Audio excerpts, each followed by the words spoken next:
सर्वेभ्यो नमो नमः। आप सभी लोगों का काव्यामृतम इस आमुख पटल पर हार्दिक स्वागत एवं अभिनंदन है। मित्रों, पूर्व दिवस में हम लोगों ने गोस्वामी तुलसीदास प्रणीत श्री रामचरितमानस के अंतर्गत हम लोगों ने श्रवण किया था कि जनकपुर की अद्भुत शोभा एवं जब राजा जनक महाज्ञानी श्री वशिष्ठ जी का शुभागमन सुनते हैं तो संग सचिव सुचि भूरि भट भूसुर बर गुर ज्ञाति चले मिलन मुनि नायक कहीं मुदित रावु यही भांति। अर्थात तब जब विश्वामित्र जी के आगमन शुभागमन को श्रवण करते हैं जनक जी महाराज, सूचना संप्राप्त होती है तो तुरंत व्यवस्थित होकर के सचिव संग सुचि भूरि भट, साथ में सचिव हैं, मंत्री हैं, ईमानदार स्वामी भक्त हैं, जो कि बहुत से योद्धा हैं, श्रेष्ठ ब्राह्मण हैं, गुरु सतानंद जी हैं और अपनी जाति के जो श्रेष्ठ जन हैं उनको सबको साथ में लिया और महामुनि श्री विश्वामित्र जी से मिलने के लिए चल दिए। कीन्ह प्रणाम चरण धरि माथा दीनी आशीष मुदित मुनि नाथा विप्रवृंद सब सादर बंदे जानी भाग्य बड़रावु आनंदे। कीन्ह प्रणाम चरण धरि माथा। बड़ा ही सुंदर भव्य विचार यहाँ पर उपस्थापित किया गया है। आज जनक जी ने विश्वामित्र जी को प्रणाम किया। कैसे किया? चरण धरि माथा, चरणों में माथा रख दिया। प्रणाम करने की वास्तविक यही विधा है। आज समाज में प्रायः उत्तरोत्तर फैशन के बढ़ते दौर में लोग महाराज पांव लागे, ऐसी भाषा कर, पांव लागे, ये भी स्टाइल है एक प्रणाम करने की। और भी स्टाइलें हैं जिसमें गांठ के ऊपर जंघाओं को इस पर प्रणाम, एक हाथ से प्रणाम करते हैं। एक हाथ से प्रणाम करने पर व्यक्ति के पुण्य क्षीण होते हैं, इसलिए एक हाथ से कभी प्रणाम नहीं करना चाहिए। फैशन की जितनी भी प्रक्रिया है, हो सकता है मेरे संज्ञान में ना हो, वहां तक मेरी सोच ना हो, फैशन की जितनी भी परंपरा है आगे संवर्धित बढ़ रही है, वो सब कुछ नाश का कारण है और कुछ नहीं। केवल पहले लोग अगर थोड़ा भी कपड़ा फटा होता था तो लोग अपनी इंसल्ट समझते थे कि अरे हम फटा कपड़ा पहन के। आज नया कपड़ा लाते हैं और उसको फाड़ करके फिर पहनते हैं। अद्भुत फैशन है। प्रणाम करने की भी महाराज अद्भुत स्टाइलें बदल गई। वास्तविक प्रणाम कैसे करना चाहिए ये हमें संकेत रामचरितमानस जैसे ग्रंथ पे मिलता है। वास्तव में जीवन जीने की कला रामचरितमानस से बेहतर कोई गुरु, कोई विद्यालय और कोई भी स्थान आपको नहीं सिखा सकता। राम जी के जीवन से अपने जीवन को जोड़िए, आनंद ही आनंद होगा। आज कीन्ह प्रणाम चरण धरि माथा। विश्वामित्र जी को प्रणाम कर रहे हैं जनक जी, तो चरणों में माथा रख दिया। दीनी आशीष मुदित मुनिनाथा। तब मुनिनाथ विश्वामित्र जी आनंदित हुए, प्रमुदित हुए।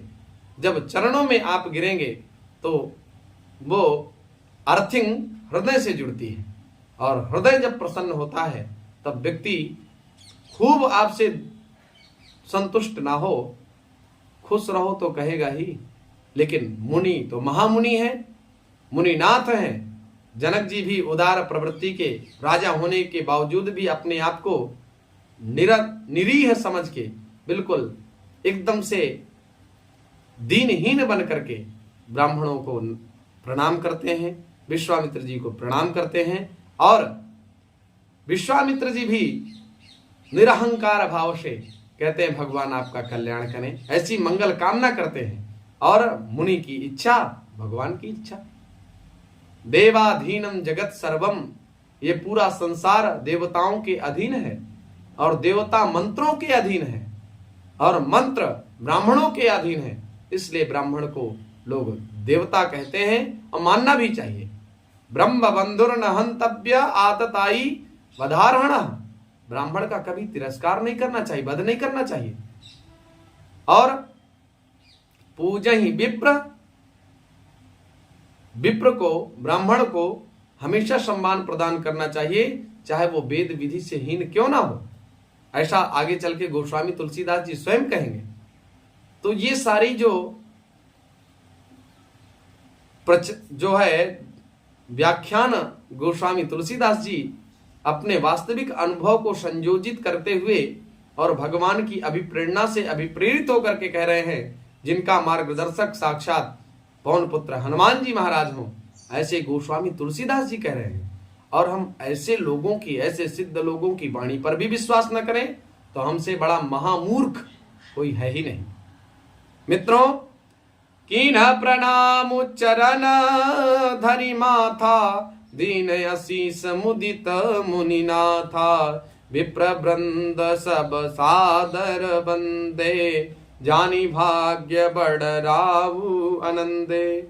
फिर सारी ब्राह्मण मंडली को आदर सहित प्रणाम किया और अपना बड़ा भाग्य जान करके राजा बहुत आनंदित हो रहे हैं। कुशल प्रश्न कहीं 12 बारा, विश्वामित्र नृपहि बैठारा, तेहि अवसर आये दो भाई, गए रहे देखन फुलबाई, तेहि अवसर आये दो भाई। जब बार बार कुशल प्रश्न करके विश्वामित्र जी ने राजा को बैठाया और तेहि अवसर आये दो भाई, श्री रामचंद्र जी महाराज अपने अनुज लक्ष्मण जी के साथ जब आते हैं, वो फुलवारी देखने के लिए गए हुए थे। फुलवारी देखने के उपरांत जब आते हैं, श्याम गौर मृदु वयस किशोरा, लोचन सुखद विश्वचित चोरा, उठे सकल जब रघुपति आए, विश्वामित्र निकट बैठाए। श्याम अर्थात श्याम गौर मृदु वयस किशोरा, श्याम वर्ण है और मृदु अत्यंत सरल स्वभाव है, और वयस किशोरा और भगवान की किशोरावस्था है।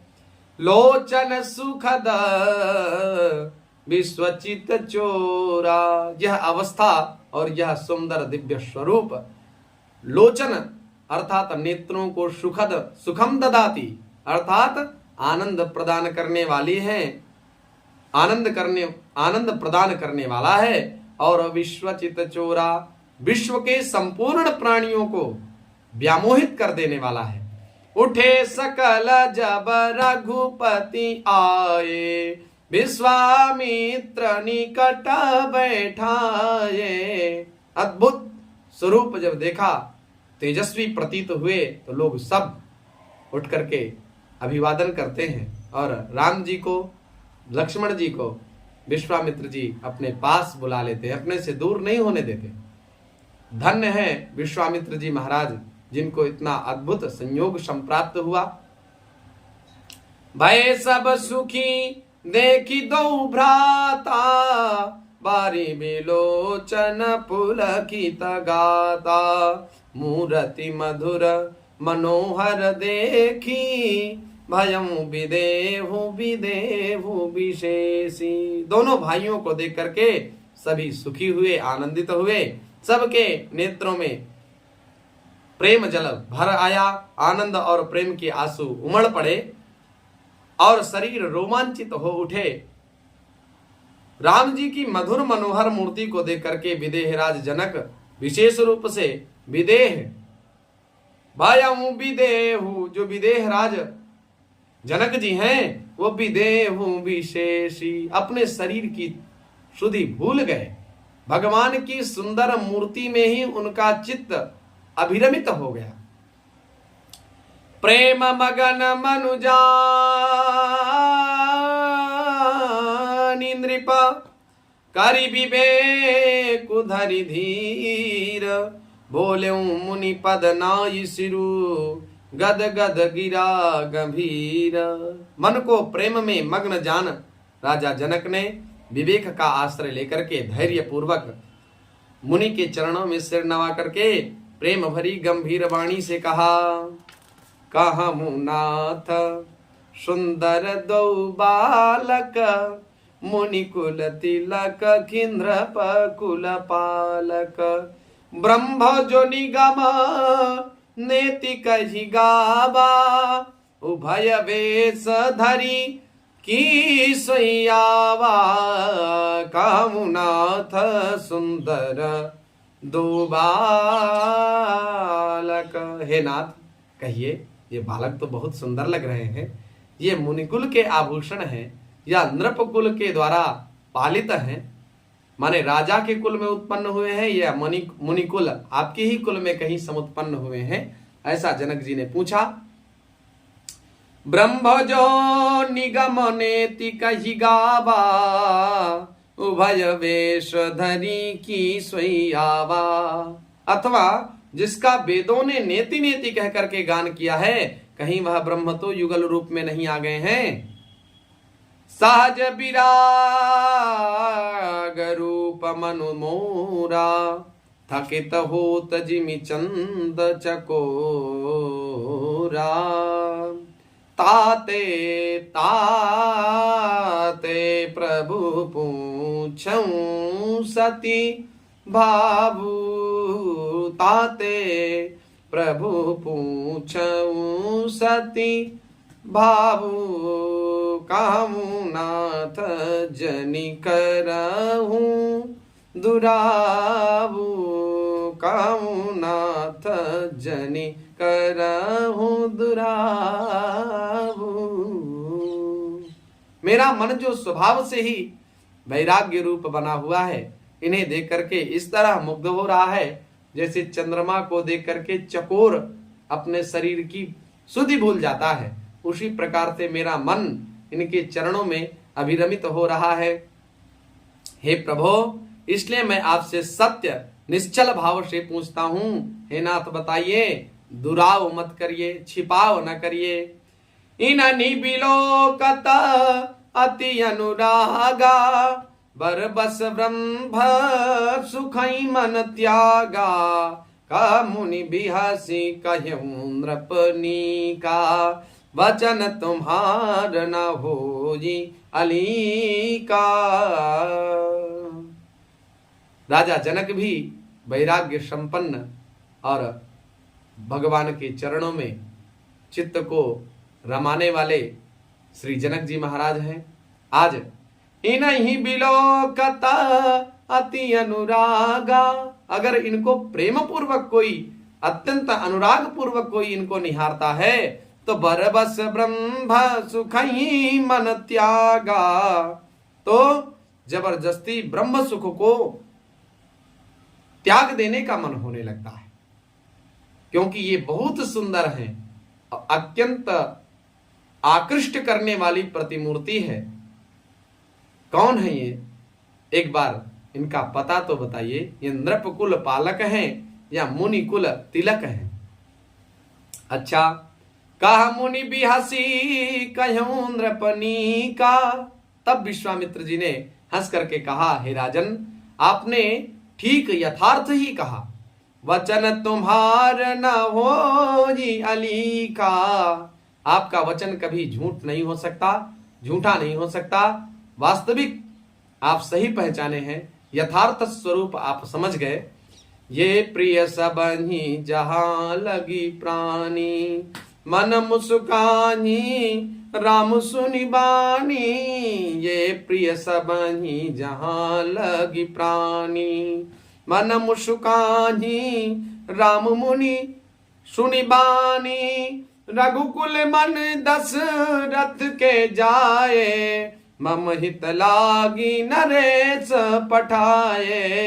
रघुकुल मनि दशरथ के जाए मम हित लागी नरेश पठाए। जगत में जहां तक जितने भी प्राणी हैं ये सभी को प्रिय हैं। और मन मुस्काहि राम सुनि बानी। राम जी जब जनक जी की ऐसी भाषा सुनते हैं तो मन में प्रसन्न होते हैं। और रघुकुल मणि दशरथ के जाए। विश्वामित्र जी महाराज हंस करके संकेत करते हैं कि रहस्य खोलिए नहीं। भगवान श्री रामचंद्र जी इसलिए हंस रहे हैं कि कहीं विश्वामित्र जी महाराज रहस्य खोल ना दें, इसलिए मुस्कुरा रहे हैं कि हे गुरुदेव आप इस रहस्य को खोलिए नहीं, सबको मत बताइए कि हम परम ब्रह्म परमात्मा हैं और भू के भार का हरण करने के लिए आए हुए हैं, अन्यथा विवाह अभी हो ही नहीं पाएगा। रावण को सूचना संप्राप्त हो जाएगी, वो अभी अटैक कर देगा। तो आपकी जो मनोकामना है, आपकी जो इच्छा है कि हमारे शिष्य का भी कल्याण हो, ये अद्भुत भावना हरई शिष्य धन शोक न हरई, सो गुरु घोर नरक महु परई। जो शिष्य का धन हरण करता है और शिष्य के चित्तनिष्ठ चिंता का परिशोधन नहीं करता, ऐसा गुरु नरकगामी होता है। और दुर्लभ ही गुरुर्लोके शिष्य चिंता पहार कहा। गुरु जी ऐसे दुर्लभ हैं जो शिष्य की चिंता करें। तो राम जी भी अपने आप को धन्य मानते हैं, कृतार्थ मानते हैं, और विश्वामित्र जी भी अपने आप को धन्य मानते हैं, कृतार्थ मानते हैं। इधर जनक जी भी दशरथ जी के पुत्र श्री रामचंद्र जी के दर्शन पाकर के अपने आप को कृतार्थ मानते हैं। रघुकुल मणि दशरथ के जाए। तब विश्वामित्र जी महाराज बताते हैं कि रघु का जो कुल, उसके जो मणि हैं वो हैं श्री दशरथ जी, और उनके रत्न हैं श्री रामचंद्र जी महाराज। मम हित लागी नरेश पठाए। मेरे हित के लिए नरेश, नराणाम ईसा, नरों के स्वामी श्री दशरथ जी महाराज जी ने इनको मेरे साथ संप्रेषित किया है। राम लखन दो बंधु बर राम लखन दो बंधु बर, रूपशील बलधाम, मखरा क्यों सब साखी जगु, जिते असुर संग्राम। जी राम और लक्ष्मण दोनों श्रेष्ठ भाई, रूप, शील और बल के धाम हैं। सारा जगत इस बात का साक्षी है कि इन्होंने युद्ध में असुरों को जीत करके मेरे यज्ञ की रक्षा की है। गुरु जी ने अपने शिष्यों का उत्कर्ष प्रारंभ कर दिया। शिष्य में तादृशी पात्रता भी है, और गुरु का यही कर्म है कि अपने शिष्य को वास्तविक यथार्थ ज्ञान प्रदान करने के उपरांत समाज में उसको प्रतिष्ठित करें। तदा हम न हरेर दासो लोके त्वाम न प्रवर्तये। मैं तब तक हरि का दास न कहलाऊं जब तक मैं आपको लोक में प्रतिष्ठित न कर दूं। गुरु की यही भावना होनी चाहिए, उदात्त भावना होनी चाहिए, और शिष्य की भी उदात्त भावना होनी चाहिए। जब दोनों उदात्त भावना से सम्मिलन करते हैं तो निश्चित रूप से दोनों की सद्गति, दोनों का परम कल्याण होता है। और देखने सुनने वाले भी सोचते हैं काश हमको भी ऐसे गुरु मिले होते, ऐसी परंपरा में हम भी सुपल्लवित हुए होते। ऐसी लोगों में मनोवांछा होती है। तो ऐसे गुरु पूज्य श्री विश्वामित्र जी महाराज और रामचंद्र जी के चरण कमलों में बार बार प्रणाम करते हुए अपनी वाणी को विराम देता हूं। मित्रों, पुनः आप सभी लोगों का हार्दिक स्वागत, अभिनंदन, वंदन, नमो नमः, धन्यवाद।